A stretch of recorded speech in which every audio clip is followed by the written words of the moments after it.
Welcome to Building Your Leader Brand. Today on the show, Bob is speaking with Ivan Misner. If you take a look at United Nations estimates of GDP, gross domestic product, there are actually 100 countries in the world with a lower GDP than what BNI generated for our members just last year. That blows my mind.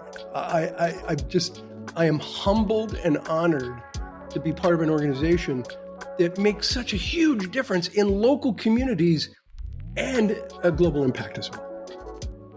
Hi there, and welcome back to Building Your Leader Brand. My name's Bob Gentle, and every week I speak to incredible people who share their secrets to building, marketing, and monetizing your expertise and the mindset you need for your business to grow and thrive.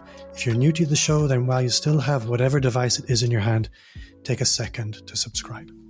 Now, I say this every single week. I say I'm a bit excited, and I've been really looking forward to this conversation. And I always mean it. But today, I mean it even more than normal. I am thrilled to welcome Ivan Misner from BNI to the show. If you don't know Ivan, if you don't know BNI, you've probably been living under a rock as a business owner. But BNI is almost certainly the world's number one referral networking organization. And I probably have been a member for what feels like most of my adult life. I have a lot to thank you for, Ivan. Joining me here today, probably one of the biggest ones. So thank you very much for joining us. Truly my pleasure. Happy to be here. This is, I think an entrepreneur is either working in their flame or working in their wax. When they're working in their flame, they're on fire, they're excited, they love what they do. You can hear it in their voice, you can see it in the way they behave. When they're working in their wax, it just takes all their energy away. You can see that in the way they behave, and you can hear that in their voice. This is my flame. I love doing interviews. I love speaking. I love pouring into entrepreneurs and talking to them about what I did right and what I did wrong. And, let people take bits and pieces, and hopefully it inspires people to be their best self. So I have a few key areas that I'd like to speak about today. I think everybody listening knows what a referral is. There's probably a lot of misconceptions and a lot of assumptions around that.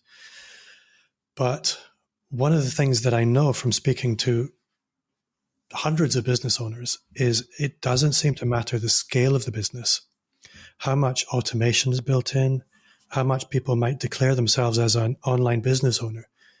The opportunities that tend to move the dial always seem to come through relationships in one way or another. And something I'm very aware of is whatever seems to be working, trying to put systems around that. And for me, BNI is one of these systems that just works. I'm really interested to hear from you because I think a lot of people, if they're used to BNI, will be accustomed to BNI operating at a local level. It's a wonderful thing for local businesses. But I'm aware that there is a bigger potential in BNI for people, particularly when they want to build a national or an international consulting practice, which is my main area. And there's very little actually spoken about that. And I'd be interested to hear your perspective on how my audience might exploit or participate or thrive in a network like BNI. Well, I think, when I started BNI, it was all about local. I'd like to tell you that I had this vision of an international organization, but I just needed some referrals. I was a management consultant. I needed some referrals. I put together a group, and that group turned into 2, 3, 4, 5 because people kept asking me to help them generate referrals. Today, Bob, we have 11,300 chapters in more than 75 countries around the world. And it is about working locally, but thinking globally, because you can connect with people worldwide through our online platform. Last year, the organization, and this blows my mind today, we're celebrating our 40th anniversary. 40th anniversary. I started BNI when I was 28 years old. You can do the math. And we're 40 years old as of a month or two ago.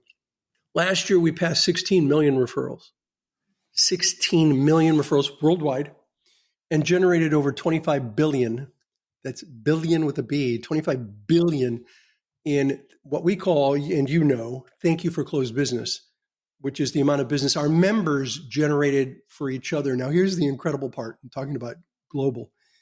If you take a look at United Nations estimates of GDP, gross domestic product, there are actually 100 countries in the world with a lower GDP than what BNI generated for our members just last year. That blows my mind. I am humbled and honored to be part of an organization that makes such a huge difference in local communities and a global impact as well. So one of the things you were mentioning just before we started recording was a book. And you have written a lot of books. I think for many people, you are probably the number one authority on, if not networking, most certainly referral networking. Why another book? Well, there's a few reasons. I love opportunities to do podcasts and interviews and whatnot. And I learned years ago that, when I go, particularly in the early days when there weren't so many podcasts, it was all radio or maybe television. And if I went to the radio stations or TV stations and I said, "Hey, talk about BNI," they'd say, "Take an ad out. We're not going to talk about BNI." But I learned a long time ago that the media will interview any idiot with a book, and I have 30. So, I started getting lots and lots and lots of interviews, and there's really two reasons. One that I continue to do, and one is that I want to create content to help business people be more successful. And the second is that I want to be able to get exposure for what I do, for what I write about, and of course, for BNI. So that's why I keep doing books. And the latest book I did was done with two people from the United Kingdom, Greg Davies and Julian Lewis. That's the second book I've done with them. They were great to work with. I love working with them. And what is the theme this time? So the first book we did together was Infinite Giving, and it was about the 7 principles of giver's gain, which is BNI's principal core value. This book is called Infinite Legacy, and it's about the legacy that we leave in life. And when they came to me with the idea. I jumped at it because, the more gray hair that I have gotten, the more people have started asking me, what's the legacy that you hope to leave? And my answer was always probably the shortest answer I ever gave in any of my live talks. My answer was, your life is your legacy. However you lived your life is the legacy that you leave behind. And in doing this book, I found that's partly true, but not completely true, because you can leave an accidental legacy or an intentional legacy. And the opening to this book, Infinite Legacy, is probably the best opening of any of the books that I've ever been involved with. And it tells a story about a man more than 100 years ago, true story, but a man more than 100 years ago sitting in a coffee shop, having a cup of coffee, reading a newspaper. He was in Europe. He's reading a newspaper, and he goes to the obituary section. And in the obituary section, it says, "The merchant of death has died." And he was like, "Wow, who's this?" And it was him. It was his name. And he thought, well, this has got to be a mistake. And he read the bio, and it was him. And he was like, "Oh my goodness, this isn't how." And of course, there's this question of, why did they think he was dead? But the bigger question was the bio that was left, because this particular gentleman was the inventor of dynamite. And, he invented it for mining and for, building deconstruction so that, new buildings could be built. But it ended up being used for war. And he was leaving an accidental legacy. And so soon after, he literally, on one sheet of paper, hand wrote the outline for a foundation that would recognize people in science, in mathematics, in literature, in global impact. And we know of this person today because that's the Nobel Prize. It was Alfred Nobel. What most people don't know is he invented dynamite. But very few people know that, but almost everybody knows the Nobel Prizes, particularly the Nobel Peace Prize. So he decided he was not going to leave an accidental legacy. He wanted to leave an intentional legacy. And he left an amazing intentional legacy in the world. It's a really interesting idea. That, as you were speaking, I'm thinking legacy, that's a long way down the road. That's you could almost look at legacy as a little bit of a luxury. However, what it absolutely is the direct consequence of building that personal brand intentionally. Yes. It's the after image. It's what's left when the personal brand winks out. And if you're going to build an intentional legacy, I guess it goes hand in hand with building that intentional personal brand today. And our personal brand, to a large extent, is about what happens between us and other people. It's the connection. It is about relationships. There's a great quote that we have in the book that I read in college. I think I was a freshman in college. And I'll paraphrase it here. It's by Jean-Paul Sartre. It said, "We all die too soon or too late, and yet our life is complete at that moment, with a line drawn neatly under it, ready for the summing up. We are our deeds in life and little more." And so in the beginning of your comment there, question, you talked about not thinking about legacy. And the truth is our legacy happens as soon as that line is drawn neatly under our life. And that can happen tomorrow. It can happen 20 years, 30 years, 40 years from now. We don't know. And so it's about how we interact. And that's what we say a lot in the book, how we interact with other people, because legacy is not just about money.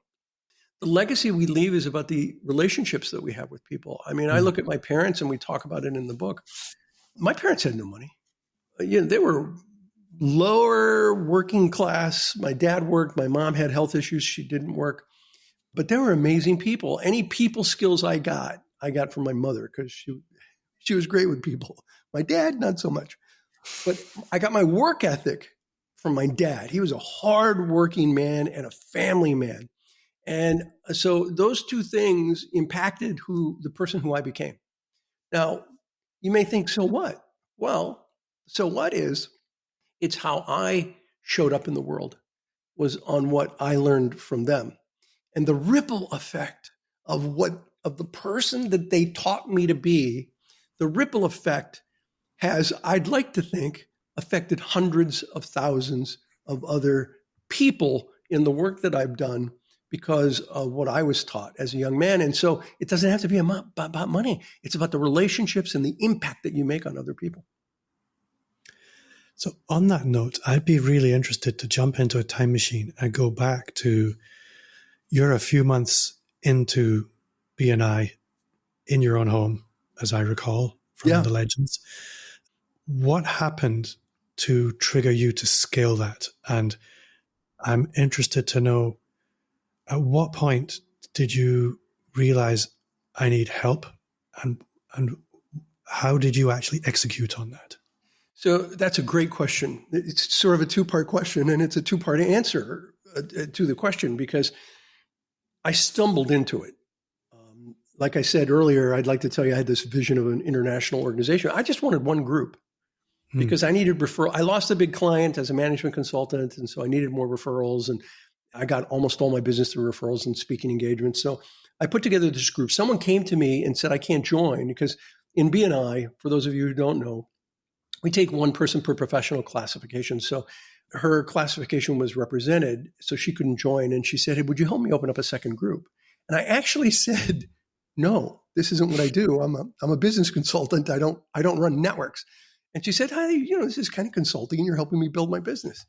That's a stretch, but okay. So I opened up the second chapter just a few months after the first one. And at the first meeting of the second chapter, two people came who couldn't join because of a classification conflict. And both of them said, this is amazing. I could get a ton of business. Would you help me open up our own groups? And I said, no, this isn't what I do. But they talked me into it. At the end, so I kind of fell into it and I was being pulled. In marketing, there's push marketing and pull marketing. Yeah. Push marketing, you're pushing a rock up a hill. I was being pulled through the marketplace.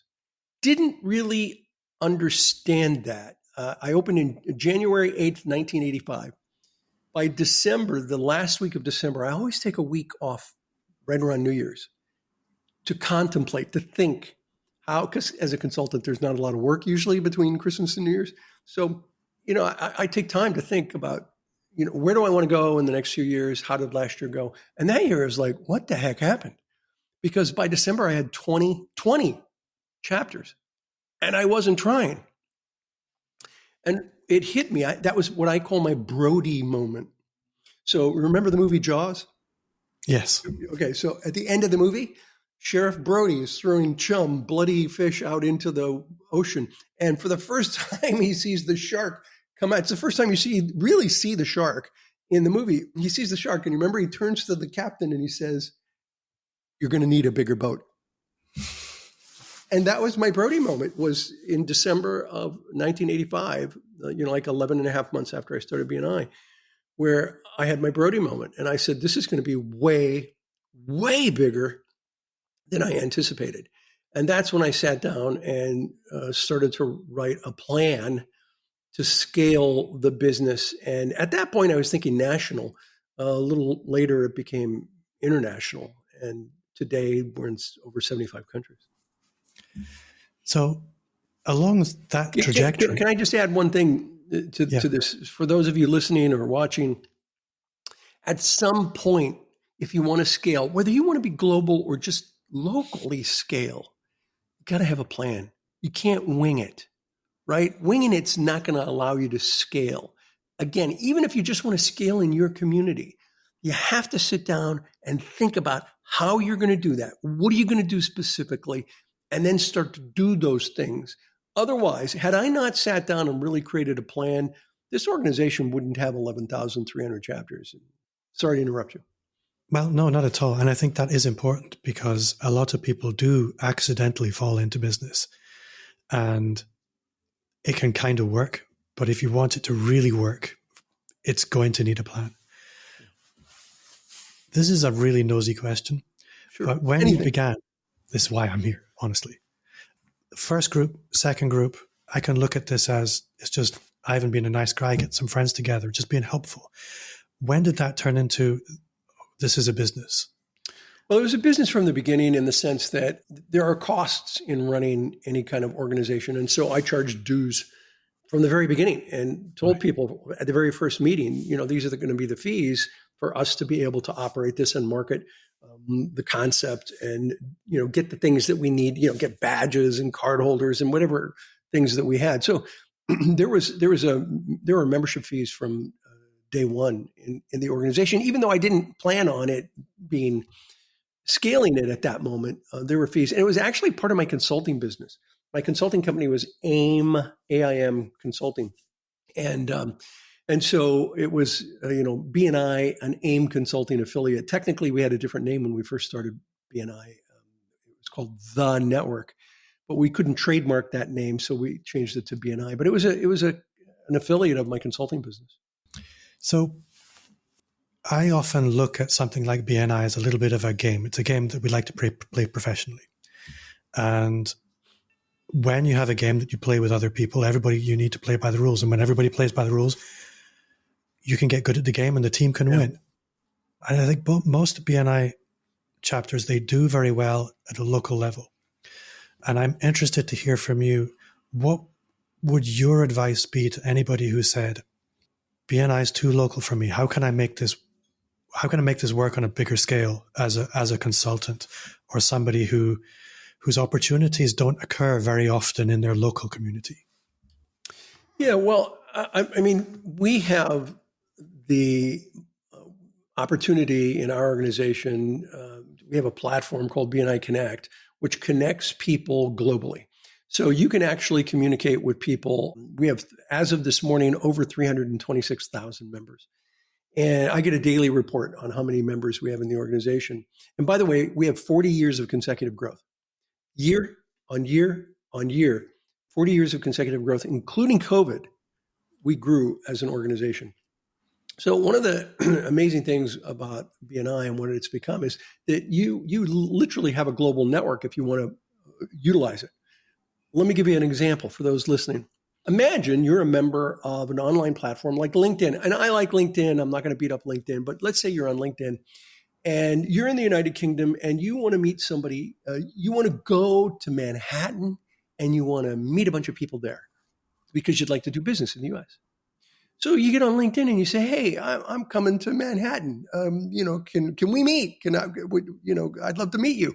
Well, on a platform like that, they're like, "Who are you?" And why? Unless you already know the person, they're like, "Who are you? And why do you want to meet with me?" And there's this hesitance. But with BNI, if you want to meet people in Manhattan, you would just reach out to multiple chapter presidents and say, "I'm coming to Manhattan. I'm a member in the United Kingdom. I would love to come to your meeting." They would welcome you with open arms. And you would have a chance for the entire week, every day, to go to groups and meet a lot of business people and talk about what you do. And so if you want to use the global element of BNI, you have to use the online platform effectively, not to sell to people. Don't say, "Hey, buy my product, buy my service." Instead, "Hey, I'd like to connect with you. I'd like to talk to you." Go, if you want to do business in another country, go to that country. But before you go, reach out to the BNI people there and set up meetings there so that you're having meaningful connections as you go there. And I have seen BNI members utilize our online platform unbelievably well, successfully in generating business globally. I think that's a really interesting perspective because I think it would be very tempting to look at something like BNI Connect as a prospect database. And that would be a terrible way of looking at it. It would. And it is. And people do that sometimes. And we're like, no, you can't do that. Yes. But we're in the relationship marketing business. Yes. And using something like this proprietary database to establish relationships based on how can I add value to my network, but how can I add value to my network in a wider sense, my wider network? What goes around very much comes around. And I don't think enough people properly embrace that. I see that every day, that if you put enough good things into the world, it will come back to you. It will. But you got to also ask. So it's okay to ask. Just don't ask too soon. Build the relationship first and then ask. There's nothing wrong with that. And if you don't mind, I want to take the opposite position of, for those people who want to do business globally, it's a great way to do business globally. Yeah. However, there are a lot of people in BNI that don't want to do business globally. A dentist, a chiropractor, someone who does gardening and lawn care. They're not looking for global business, but it still works globally. And I'll tell you why. And this happened to be, I'm trying to think of the island. There's an island in the Mediterranean, and it's not Cyprus. Yeah, it might be Cyprus. Or Malta. Oh, no. Okay, I'm wrong. It definitely was Malta. It was absolutely Malta. So we have chapters in Malta. And the member there was born in the UK, and her mother still lived near London, outside London. And her mother calls her daughter in Malta and says, "Hey, you're a member of this networking organization. I need that. I really want to have my yard completely redone. I need a landscaper. Is there any way you could find some landscaper outside London that could help me with this?" And the daughter's like, "Yeah, absolutely." She gets on BNI Connect. She finds a landscaper. They make an introduction. The mother hires the local landscaper who's not looking to do business in Malta, but the referral came from a person in Malta to her mother outside London. So a couple months later, this was fantastic. A couple months later, her mother calls her again and she says, "Hey, do you happen to know any painters outside London? Because I need some rooms in the house painted." And of course, she said, "Yeah, I can find some painters," and found some painters outside London. So yeah, it's great for doing business globally, and you can get global referrals locally. It goes both ways. Yeah, that's an interesting perspective as well. I mean, I moved city a few years ago, And the very first thing when I was moving city, I looked for a lawyer to help with the home purchase and an agent to help with the home purchase. And the first place I went was BNI, because I knew those relationships were going to be a safety net for me. They were going to be, there was trust. I trusted those people because I know people who survive in these networks tend to be diligent, professional, reliable people. It's a very well-oiled, self-policing organism, which is something I really appreciate. It tends to be, if people are going to be shady operators, they don't survive very long in something like BNI. They don't. They're asked to step out. So I think coming back full circle, I guess, to the question of legacy, if you were speaking to yourself 20 years ago, what advice would you be giving to somebody in order that they could begin becoming intentional about building the personal brand that was going to leave something behind and serve them for the time that they're actually working, but when they do come to setting their tools down, they can do it really very happy? I think there'd be a couple of things. One is, the older I get, the less I believe in words and the more I believe in behaviors. Now, words are powerful. Don't get me wrong. Words can sting, they can hurt, they can help. So I understand that words are powerful, but the only thing more powerful than words are behaviors. So I would tell people, focus on your behaviors. If somebody were walking around with a video camera, and videotaping you all the time, do your behaviors, are they congruent with your words? And what you want to do then is you want to really get clear about what your personal values are. And I did an entire book on this subject called Who's in Your Room? And it's all about the people that you surround yourself with. And in order to surround yourself with the people that resonate with you, you can't do that until you know what your values are. And when I ask people, give me your top 7 personal values, it's like deer in the headlights. They'll say, well, honesty, great. What are 6 more? And they're like, I don't know. And they don't know their values. Well, you can't live an amazing life unless you're really good with your values, and then you live those values. And if you want to leave any kind of legacy, financial, interrelational, whatever kind of legacy, you have to live those values. So it's the values and the behaviors. Those are the things that I would tell people that they need to focus on in order to leave any kind of positive legacy in life. There's so much that I could go into with that. And well, jump in. We got plenty of time. If you ask me that question, I don't have a set of values in terms of words, but I have a personal manifesto that powers the business and what I do. And I do see a lot of business owners who this would be very useful for. Not that because I question that they don't have them, but they haven't thought about them. Pardon? They probably haven't really thought about them. Well, yes. And really I think this consolidated them. This whole question around being intentional about how we spend our time is so important. From my perspective, as somebody who's trying to support people becoming more visible and monetizing that visibility, a lot of people tend to firefight in their business. This is kind of, a lot of the time, this is the natural state for people. And if I were to ask people, what are your values? They wouldn't tell me putting fires out. They would tell me it's about creation. It's about building a future. And yet their behavior often doesn't really align with that. Right. And in my own work, I'm reflecting on what you're saying there. And actually making people conscious of their values is foundational to all of the work that I really do. And it's going to really, I need to reflect on that. And I think everybody I could tell you where to start, and we talk about it in the Who's. And I'd urge you to check out the book, and anyone listening or watching, look at the book Who's in Your Room, because I'll give you 60 seconds on the main concept of the book. Imagine that you live your life in one room, and that one room has one door, and that one door is an enter only door, so that when people come into your life, they're there forever. You can never get them out. Now, luckily, I love that you chuckle, but that's what most people do. Now, luckily, it's a metaphor, right? I mean, you could get people out of your room, right? Well, let's talk about that. So, Bob, think about somebody that you got out of your life that was toxic, they were caustic, they were difficult, and you're just like, that's enough. I want them out of my life.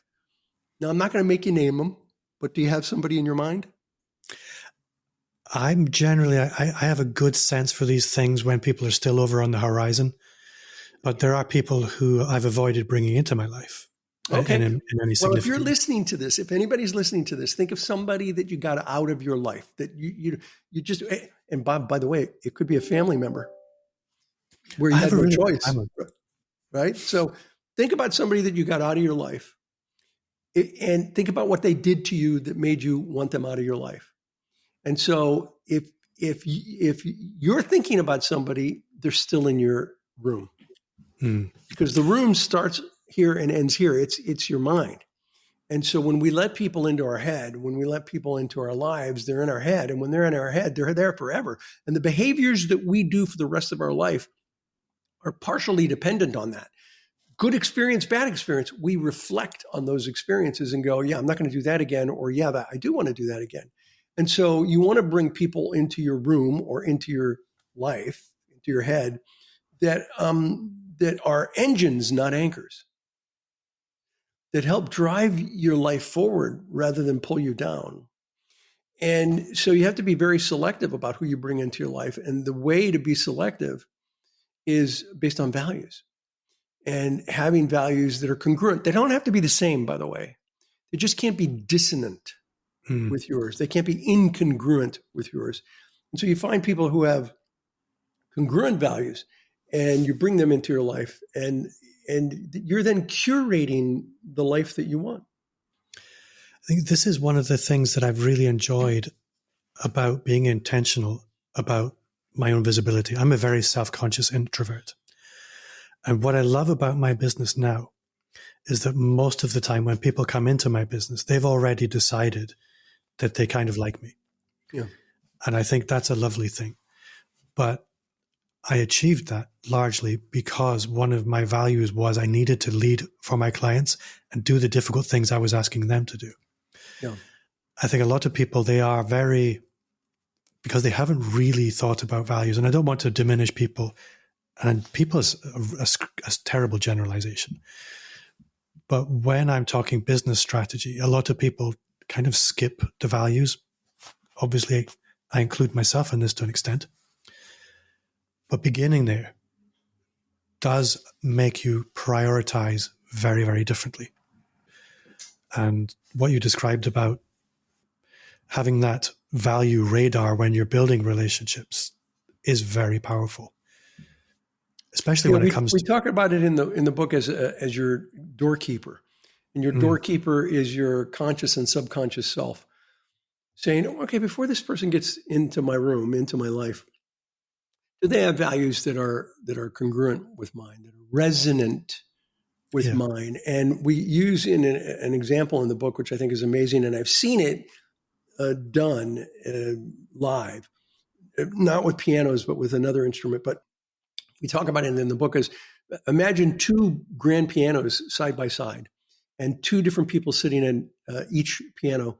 And one person hits the middle C key on one piano, and the second person hits no key but presses the sustain pedal on the second piano.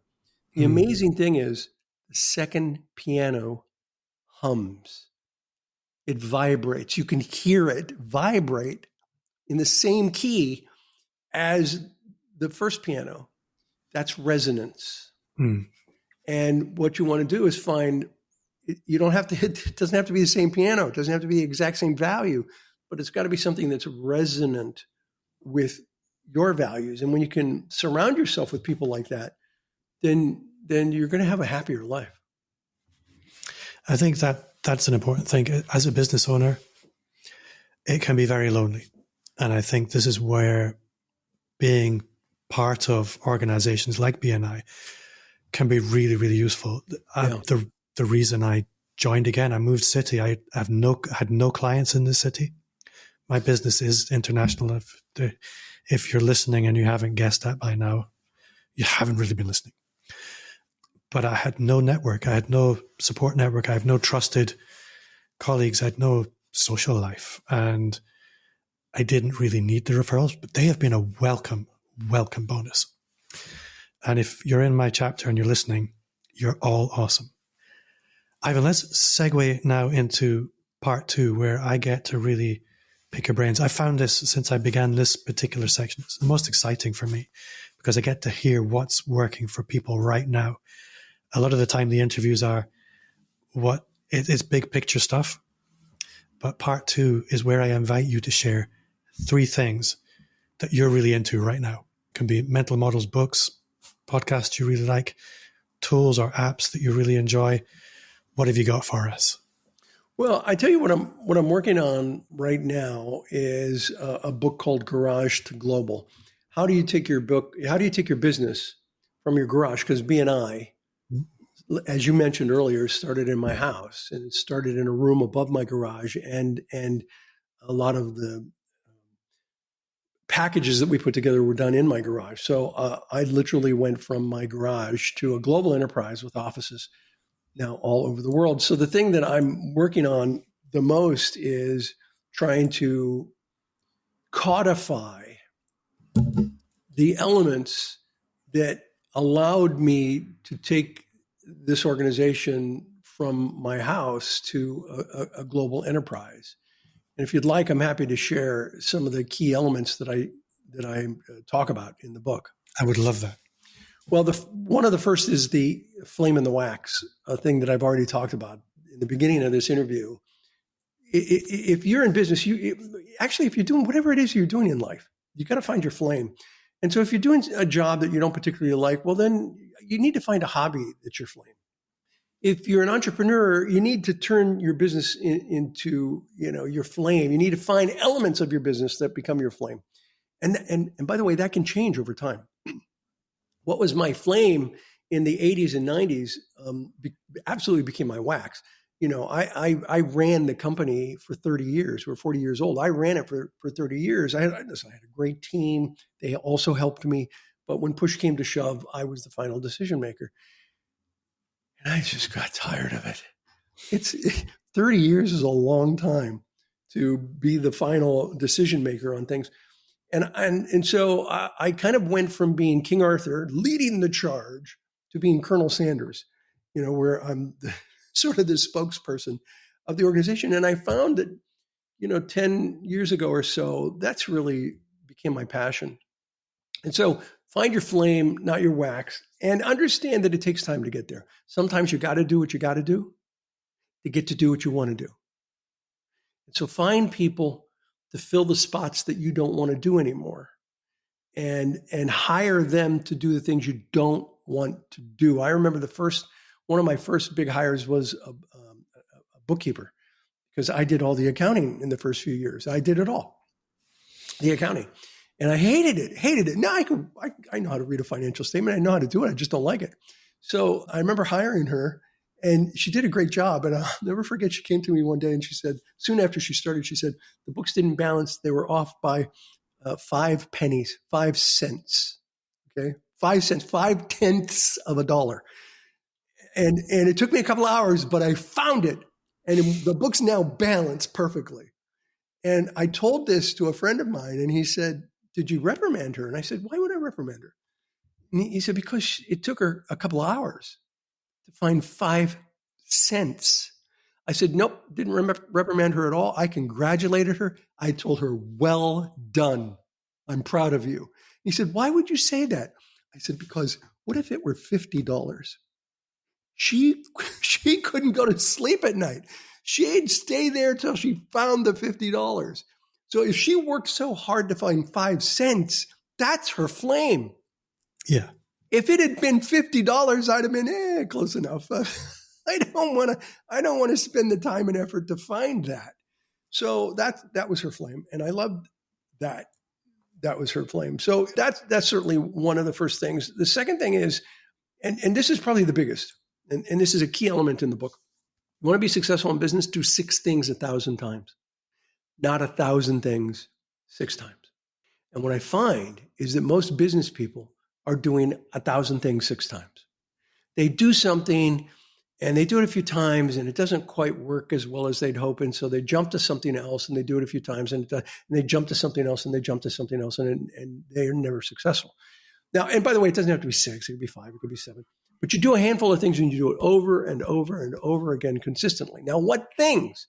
Well, you find mentors, people who are successful. And that's the key, people who are successful. Don't just listen to anybody.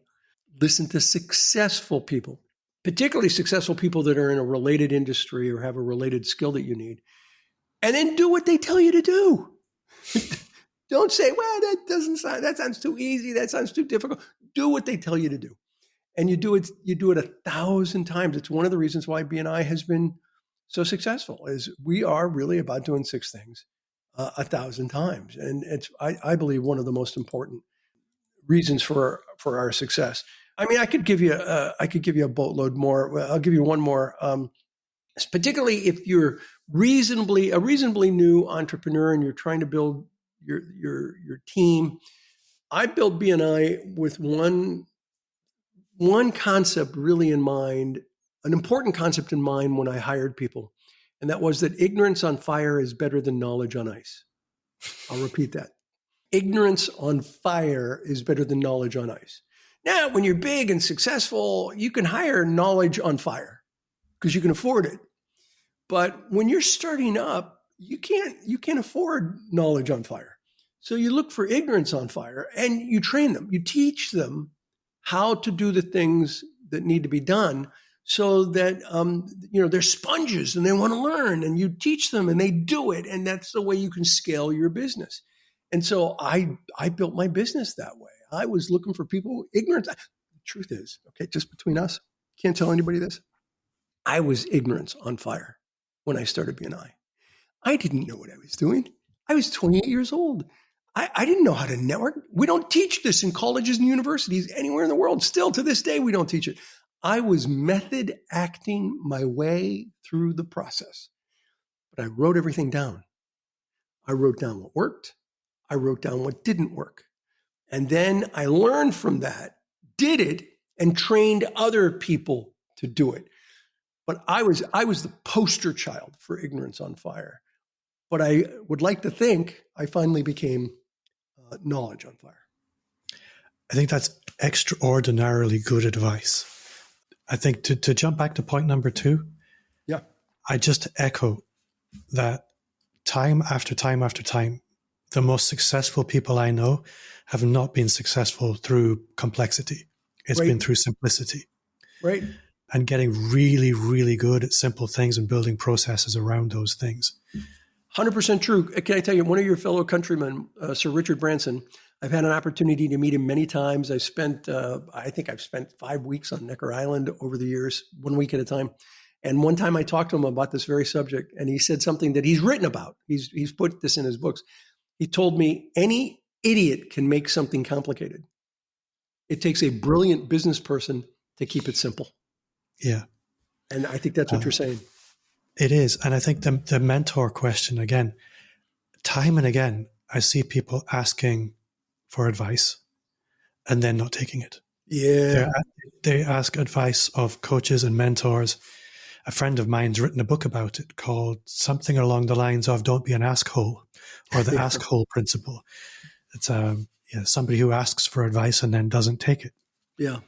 Such good advice the whole way through this interview. I think I've really enjoyed this. I think one of the problems I have when I meet somebody like you is I have so many questions, it's overwhelming. Well, ask another one. I'm here. I'm here for you. Well, I don't want to take up too much of your time. And quite honestly, I think once you're ready with this new book, I would love to really go deep into that, properly read it beforehand. Because that book, I sense, is going to be important. I think it's going to be big. And I'll tell you, I haven't told you a lot about it, but let me give you a couple more tidbits, which I think is incredible. First of all, we surveyed over 2,200 people and asked them, what they thought it took to be successful at scaling. So it's not just my opinion. And by the way, the book is not just about BNI. As a matter of fact, BNI only has slivers of comments so far in the book. It's about how do you scale locally, regionally, nationally, or globally? How do you scale? And we have a survey of 2,200 people. We did 365 written interviews and more than a dozen in-person interviews. And the first section of the book is written primarily by me about how do you take your business from your garage to make it an international company. The second part of the business, and this is what makes this book, I think, so unique. The second part of the business is, okay, I'm the owner of the company, but I'm tired. I'm ready to have partners or ready to sell. I was not ready to sell the company completely. I just wanted partners who could take over the managing of the business. So I want to have some kind of transaction. And I don't want to be the King Arthur. I want to be the Colonel Sanders. Or maybe you want to just sell. What's that look like? What do you do? What do you think about? How do you calculate that? How do you plan that? That's not in very many books. Then the second half of that second section is the transaction part, the people who are buying in. What do you look for if you're going to invest in a company? Do you want the founder to stay? Do you want the founder to leave? Right? So both halves of a transaction part, because BNI has had a transaction. I'm still an owner. I'm still part owner in BNI, but there's a company that has a larger percentage. So first part is how do you start to scale? Second part is how do you have some kind of transaction? The third part is how do you make it a truly global enterprise, a professional global enterprise? And that section's written by the CEO who just stepped down from BNI, Graham Weimiller, and he's now the executive chair for BNI. So I'm writing the first section. He's doing color commentary. He and I are writing the second section. He's writing the third section, and I'm adding color commentary. This is a very unique book that. Well, I'm looking forward to it. I don't think I've ever seen anything quite like it, and we're really excited to be doing this book. Well, Ivan, I'm gonna say thank you very much. I would love to speak to you again sometime, but for the moment, on behalf of the listeners, thank you very much. You've been very generous with your time. Truly my pleasure. Can I just say, for anyone who's interested in BNI, go to BNI.com. And if you're interested in any of the material that I've written, I've been blogging for 17 years. IvanMisner.com, a lot of free content up there, plus links to my books if you're interested. Thank you, Bob. It's been a great interview. So for you at home, that does bring us to the end of another episode. Thanks for listening. And if you did enjoy the show, you will love the Personal Brand Business Roadmap. It's 50 pages of everything you need to start, scale, or fix your expert business. Just visit amplifyme.agency/roadmap. Again, if you did enjoy the show, then I would encourage you to leave a 5-star review. That's 5, like the fingers on your hand, count them wherever you listen to podcasts. Ivan, thank you very much for your time again. And you at home, thanks for listening. See you next time.